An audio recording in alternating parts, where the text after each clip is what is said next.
Looking to get your Trello account fully verified and ready to use? Whether you're brand new or just making sure everything's set up correctly, this guide will walk you through the process in a clean and simple way. Start by opening your favorite web browser and going to Trello.com. On the top right corner of the page, click the Login button.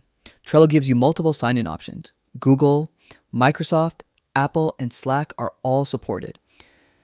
If you'd rather use your email, you can select that too. If you don't have an account yet, click the Sign Up option.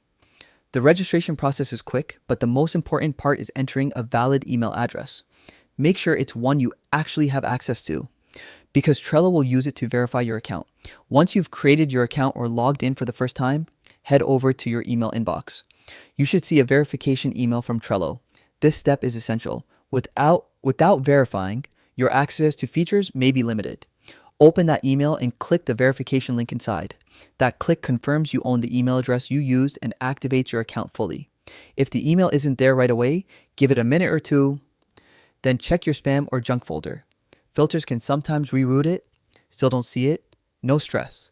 Just go back to Trello's site and you'll usually find an option to resend the verification email. Click that, wait a moment, and check your inbox again. Once your email is confirmed, you're good to go.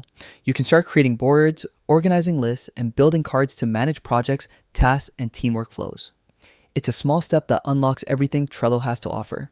If anything feels stuck or confusing, Trello's Help Center and support articles are easy to access and really beginner-friendly. Thanks for watching, and if this helped you get verified without the hassle, make sure to stick around for more quick tutorials just like this. Enjoy organizing with Trello, and I'll see you in the next one.